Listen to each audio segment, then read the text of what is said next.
Good morning, everyone, and welcome back to this week's episode of The Gold Standard of Business, getting us situated on the last day of the week before a nice weekend ahead of us.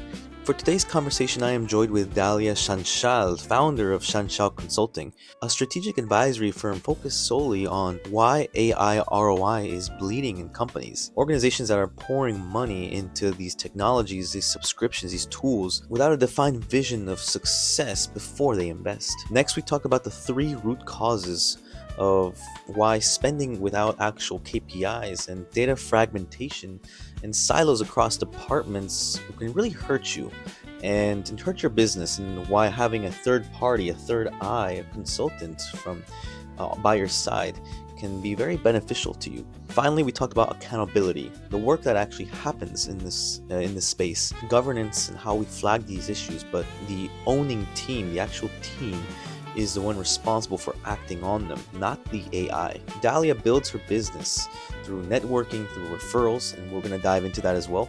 Finally, we closed on the idea that every business is different, and every solution, every project must be tailored, personalized to different clients. The real starting point is not a tool or a technology. It's a conversation to understand the true challenges and the pains of each one of our business owners. The best way to reach her is through her website, shanshalconsulting.com, and that is where you can book a time with her directly. It was a great conversation that we had with Dalia, and I really appreciate her giving us her time and her insights. And finally, if you'd like to learn more about business insights, about modern technology, the leaders shaping today's industries and today's innovation, please follow the Gold Standard of Business podcast for weekly conversations with leaders and weekly insights and stories and videos on this topic. Up next is my conversation with Dalia. Thanks to everyone. I hope you have a nice week, and I hope you all stay safe. A pleasure to have today with us Dalia.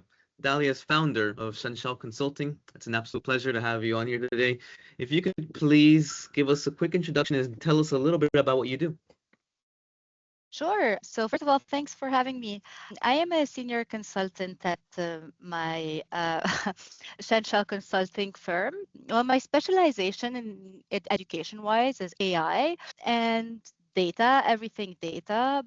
And now what I do is I really try to fill in the gaps that I see in the data landscape today. So whether it be, I offer different services, whether it be working with data that is, so I use machine learning, AI tools, get quicker insights, faster insights, so that can be descriptive, predictive, prescriptive, analytics.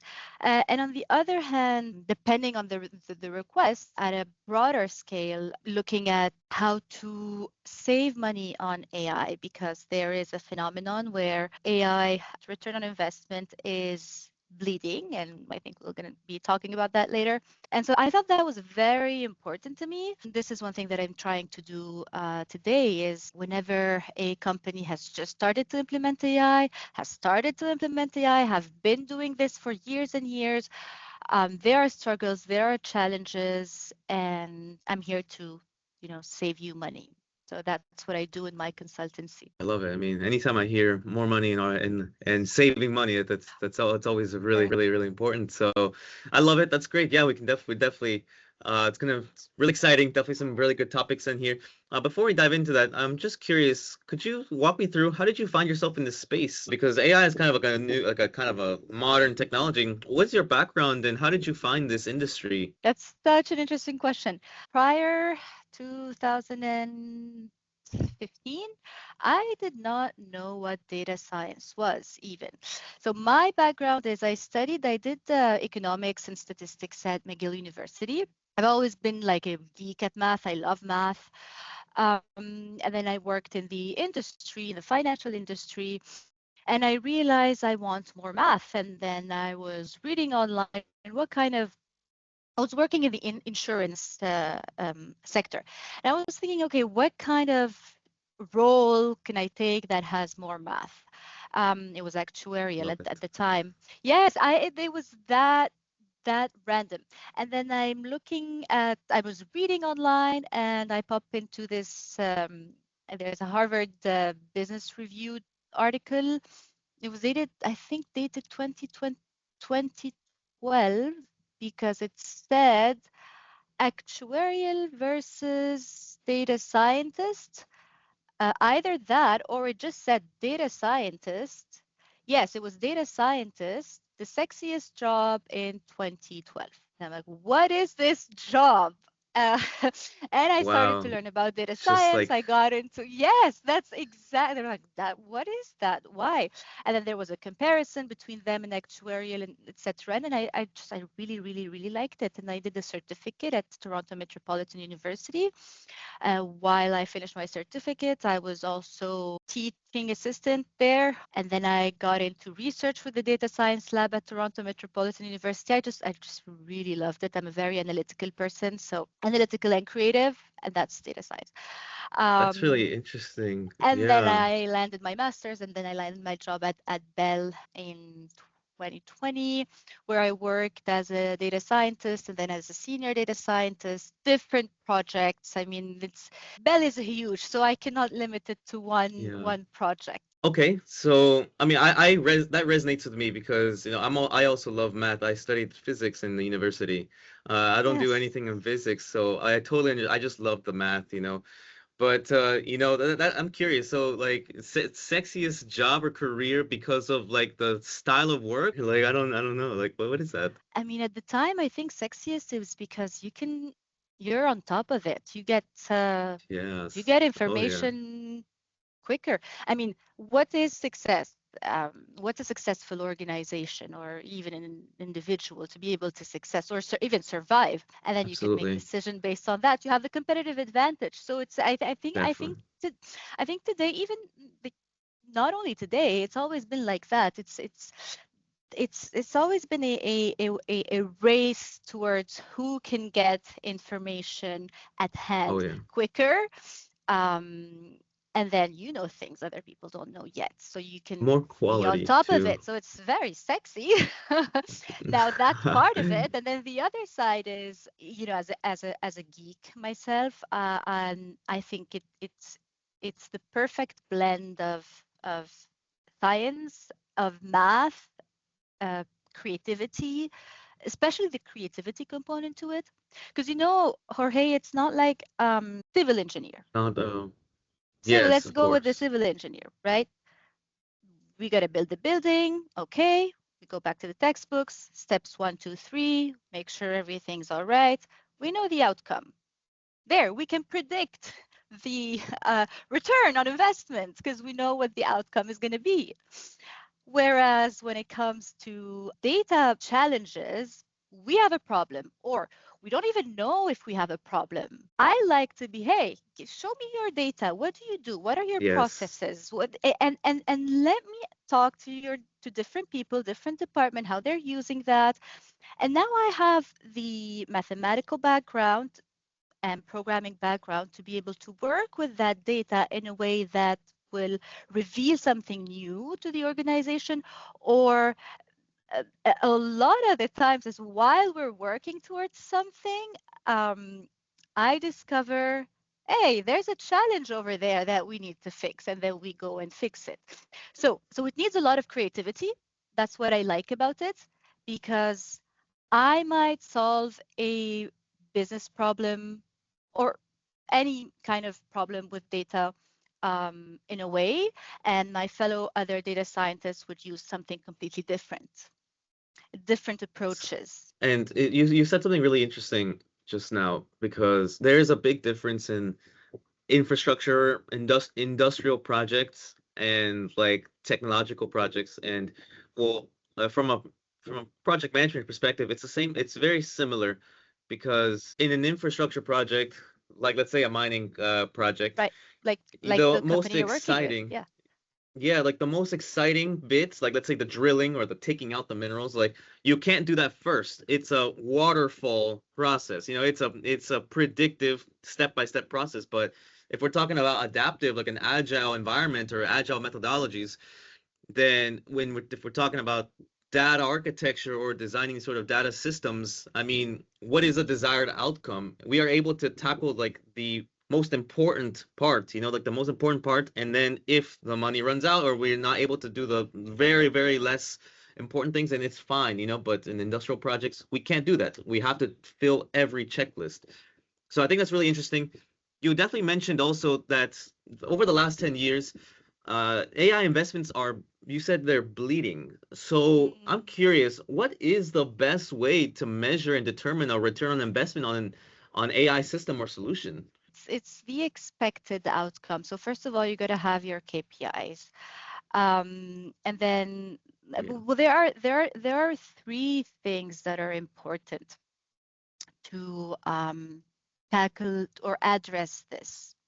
Why does the AI cost bleed? It's when we organizations are just pumping money into data tools or Subscriptions, database services, database. hiring talent, but only for the hype of it. They don't have a clear vision or KPI. A lot of the a lot of the time, I remember, data scientists were being called the unicorns. It's as if we can solve Yes. anything. Yeah, there is an issue in HR. Okay, let's hire a data scientist. Boom, and we're expected to. I mean, we. That's our job. This is what we do. There's a thin line between getting results fast or getting valuable results. That's one part why costs bleed, and then the other is fragmentation. Especially you see that in big corporations where every department is working in silos. Everybody has their own data storage systems, even the way they uh, clean their data. That's also different, and it could be different in every department. And so what happens is when we are using that data, the garbage in, garbage out. When we are using that data to build a model that will predict the weather, Downtime or error. what that Yes. Error. exactly, or okay, Weather. error. Let's go with error. Let's go with the or defective product. Okay, if we don't trust our data, then whatever we do, like you can bring me the most genius mathematician, and they'll give you an answer. Theoretically, it's all good, all correct, but it's not their fault. It's because there's a layer behind that. It's the data that I'm using. And that comes to also, that's one third part is weak governance in organization. And that's why it's very important to keep on top of your data governance. Make sure you know where your data resides, what type of data do you have, and who's using it, who has access to it. And then you need to make sure that you have your KPIs set prior to investing. Otherwise, it's just exploration. But if you know you're headed that way, you know where you want to hit, then we can start talking about return on investment. And Yes. then we can start implementing agile methods there, because we can right away know whether we can do just an MVP, a proof of concept. Is it headed towards the right, what we want? Yes or no? No, we switch it all over. We start again.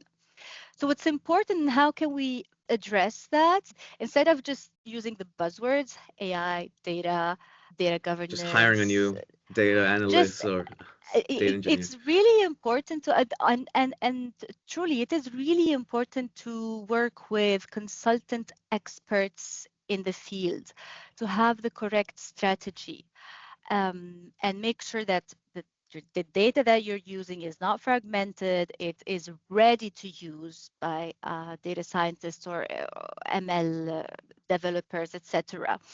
And then in terms of the governance, also you need to make sure that you are using the correct infrastructure, the correct tools, and whatever tool the departments are using, that they know how to use it. Because we might buy a awesome, cool tool that does machine learning, but the coders there don't really know how to use it. So they're going to go back to writing their script in Python. You're just wasted money. And these It's things, just hype. it you're wasting money, you're wasting resources. And that's why I'm saying it's important to have a consultant as a third eye that will see the things from a bigger pictures, because their KPIs would be, as a consultant, is I save you money or I will increase your bottom line. Now, show me what you have and let's work together on all these sides, where it's analytics, infrastructure, data cleaning, and talking interdepartmentally between the teams. So that's also super, super um, important. Once you have that, then you can start to estimate what your return on investment would be Mm, once you have your target goal. Now, again, it won't be it there are recent methods that are starting to evaluate this. And there are also algorithms that are starting to evaluate this, but we're not there. We're not there yet. it's more important for there to be a QC layer of a actual human who is a third party from an outside perspective who understands these challenges and who And can understand what is the actual like goal and kind of see like the errors and potentially like what it could be wrong. And I mean that data lineage and governance can have so many different solutions.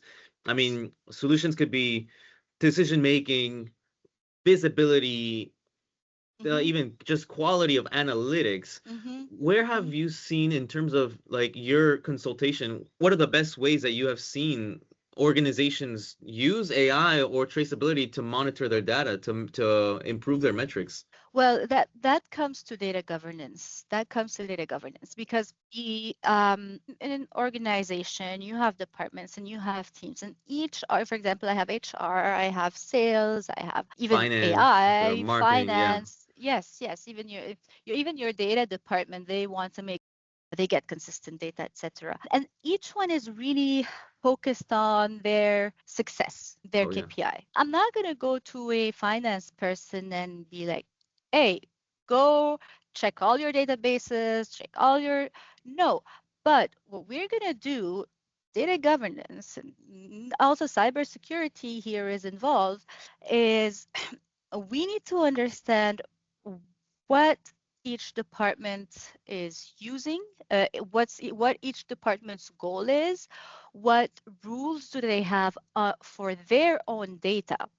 And then based on that, we will be able to implement or buy the right tool for the business. Another thing is the cost control, like token limits and API usage metrics. And these are things that data governance should be able to explain, train different departments on what they mean, and then have them tell us what their requirement is. And then based on that, the data governance team will be able to allocate the right resources, the right tools to ensure that their data is working correctly.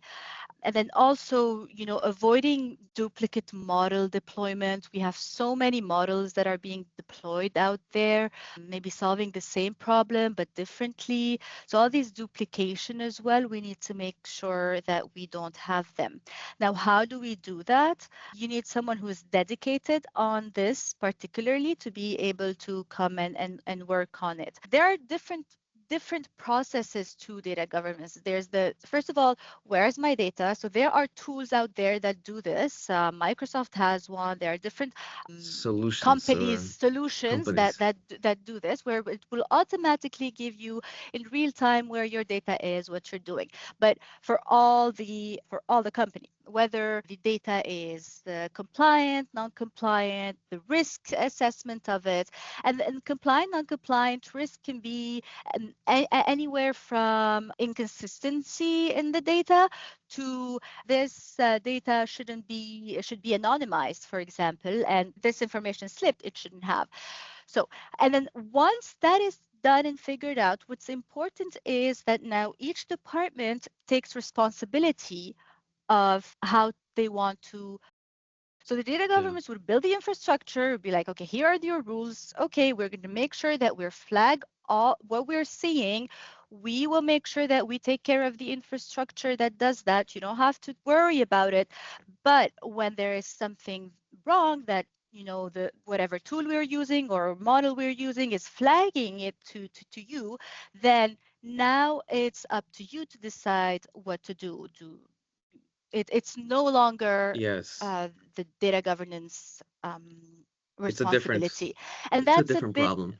Exactly, and that's also one of the things that kept being brought up in cybersecurity specifically, and it's who's accountable, for the data, who's accountable for The the accuracy, the the algorithms, accuracy, exactly. So who is accountable if there's a fraud, if there's a threat? Who is accountable? Is it the cybersecurity team, data governance team that's in the cybersecurity usually, or is it that is it's definitely using not the the data AI. that so it's definitely not the AI right now. It is definitely not the AI right now. And I don't know if we can even make AI accountable. I mean, that's a completely different subject, which is a very interesting subject. Um, Yeah, I agree. It's definitely the but whose teams that responsibility? are So it's accountable. Yeah, exactly. So we're trying to decentralize that, because that's not the role of data governance and in the cybersecurity team. Their role hmm is to make sure that they are warning you and that they do not miss any data key critical flag that is gaps. Yeah, exactly that they don't miss anything that should have been flagged and isn't flagged. That is their role. But once we flag it, it should be decentralized. The responsibility then should turn into the actual team itself. yeah. You could say you use Microsoft. If you're building a Mm, cloud environment, there's so many different solutions. Data governance and lineage. I mean, you can use data bricks. The question is like, what is the right one? There is definitely a discovery phase. That sort of discovery phase where we just listen to them and kind of understand them. I love your website. Okay, you thank have you. yes, great content. It's my favorite type of content, which is like education, and you kind of really get immersed into your ecosystem. You mentioned that the mission is to transform raw data into precise, actionable insights, which is exactly the conversation that we're talking about right now. Who are your customers? Where do you find them? Like, what is working for acquisition? I mean, the digital Okay. transformation period it's not just starting. It's started already. If you're a business who hasn't implemented that, then you need to know how to implement it correctly. Otherwise, the train is as long as you have, whether you don't have data and you want to start that digitalization transformation process, then you would come to me. If you have data, it could be even some saved in an Excel file in a folder called my data. um, I've seen you that. should I've seen you should come to me. You should come to me because Excel's great, but there are many or options. perspectives, yes, that Yes. I am sure they have not thought about it, or even challenges that they think they have that is solvable in a minute, but then they have opportunities that will bring them 10 times more revenue. And because you might learn about something today and then tomorrow, poof, shifting to something else, but that's not your expertise. That's not what you do day to day. That's why Mhm. you need somebody that is fully immersed in this world so that they can look at it from a different lens and offer perspective. So, and then even if you're a big corporation and you're just like in a big corporation and you're just a team of two and really struggling to organize your data, make sense of it, automate it, that's also what I do. And if you're also a big, small, medium business, big Yeah. corporation, and you want to start implementing data governance, analytics, AI, and you either started, then you're not getting It's good anything in to return, or you haven't started, then that's where I come. And that's the beauty of what I do. I find it so interdisciplinary and keeping up to date with what's happening. Like I remember when I started my master's, the big hype was in terms of database storage was Hadoop Yeah, and Hadoop clusters. Yeah. parallel computing. It was a whew, Yes. whoa, it's we can analyze so much quicker. And then there was Spark that it was super quick. 5 years later, maybe, and at the time, I was learning this. Uh, One of my professors, we just chat all the time, and he was telling me Google just announced BigQuery, and it's a BigQuery, so they want to implement it in the cloud databases. That was not taught yet. Fast forward 5 years, we're all moving to the cloud, moving away from on-prem data.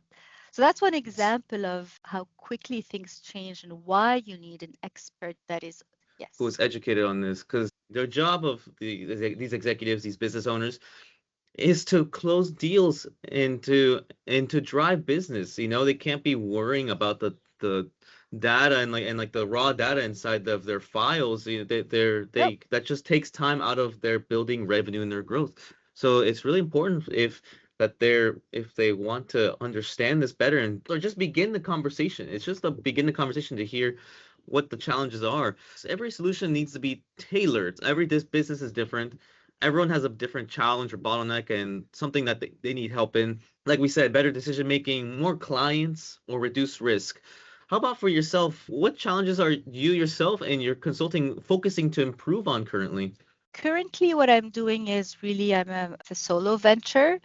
So the Practice. product, so what you're buying into when you're putting your trust in me, and I mean, people have worked with me and can testify on my work ethic and my determinants. And, You have case but but studies. but but but what you're buying into is me. My challenge right now is how to upscale that model, because I can get a contract, I work on it. Maybe I need some support. Sometimes I do have an intern working with me for some period of time.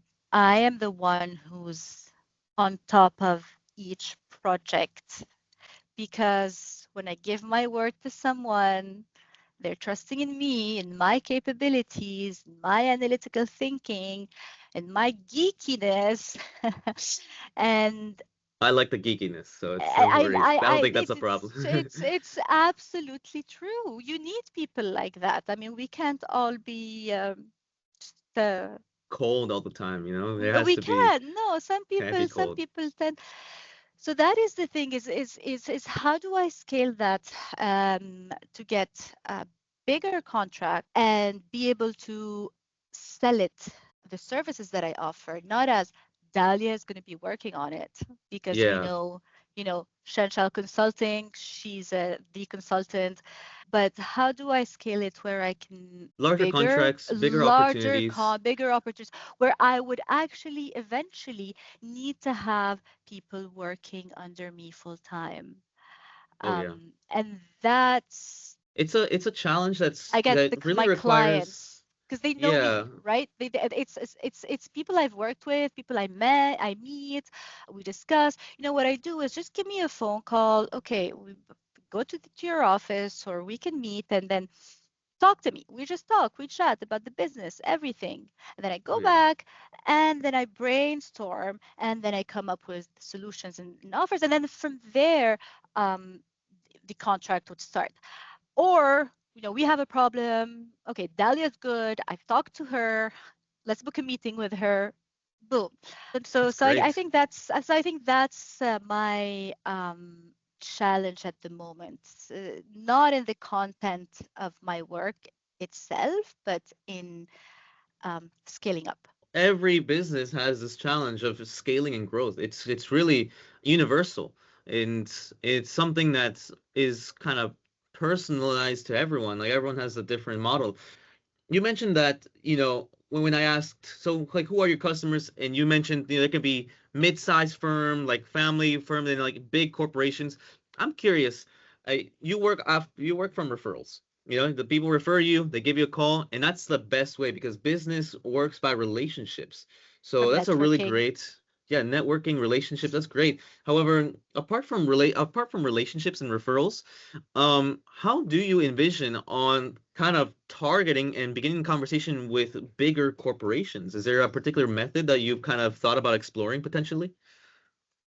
Oh, same thing with bigger corporation. For me, it's the same.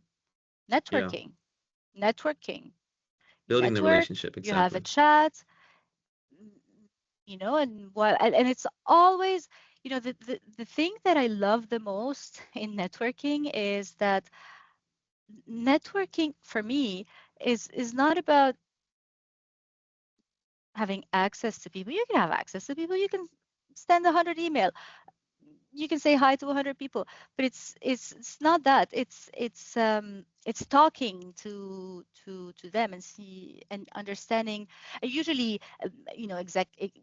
the execs and people that have more decision making on a bigger scale, they tend to be more experienced. So that's why I absolutely love when a discussion sparks and they say something that I've read somewhere, or I give my own experience, from a smaller perspective, and how do we say it? And it It resonates with them. resonates, and it resonates I with got you. them. And or like one thing, I was just talking to somebody and I'm like, this is a project I worked on XYZ in the field of telecommunication. And the person he was a decision maker in a company that produces slot machines. Slot machines. I want to have a conversation with him because I'm Yes. sure they're programmed for you to lose. I'm sure that Well, they make sure you lose on purpose. well, that was not our discussion at all. No, that was not That's the discussion. you can That's a talk about different that with topic. marketing. You can talk about that with their marketing team, but not no with the sales and marketing, but not with the manufacturing. What the manufacturing really Yeah. cared about is when I send from the warehouse boom to the casino, and then suddenly it breaks. It costs a lot of money to fix it. That is, if they found the root cause of it, how to find the root cause of a defective product as quickly as possible using data, using AI. And I'm going to be absolutely honest. I wrote a paper on it so people can take a look at it. Um, Great. and the idea is very intuitive, but Okay. everybody was going into trying to solve this problem using super complex algorithms where we didn't really need that. And I've spoken about it in a previous podcast also. When I was explaining about, this is what I did, I created this is my paper, he was like, wait a second, this costs us a lot. What's your model? I'm like, well, it's in the paper, but if you want someone to put it into practice, then you need the right people to put it into practice. Um, Need to start the and conversation. and It's that's, like, yes, I was not even thinking about a possible business opportunity there, but just by yes. talking and networking, and that's what I like about networking. Yes, if business could happen, it should. That's how it's worked for hundreds of years, thousands of years. Like if it could happen and if it's the right fit, it should. Because Mm-hmm. in the Mm-hmm. end, it's a win-win scenario for everyone. What's the best way that we both can win? What's the best way that we both get what we're looking for? Dalia, these are amazing insights. I love the business growth. I love the consultation. It's really important. It's really relevant. It's very similar to my background. Like I said, we love the mathematics, so I think it's great. If someone wanted to learn more about you, get into contact with you, or learn more about you, what's the best way to reach you? What's the best way to do this? Yeah, I would love to talk to, the community, anybody who's interested. My website would be the best go-to. You can book it some time with me, 15 minutes if you want, 30 minutes, an hour if you really feel chatty. So it's shanshalconsulting.com. Thank you, Dalia, for being here with me today. Have a wonderful rest of your week, and it's a pleasure to have you here. Thank you, Jorge. I'm so glad that you reached out to me. And again, I mean, we can be talking for hours, I know, because we're both passionate about this. Thank you so much. If anybody needs to talk to me, please feel free to reach out. I give a first consultation free. But then Mhm. after that, we will discuss if things work out or not. Jorge, thank you so much for your Absolutely. questions, for your insights, and I'll be keeping an eye on everything you'll be doing in the future with the business and your podcasts, and it's just great. So thank you. Thank you. Thank you very much. Yeah, of course.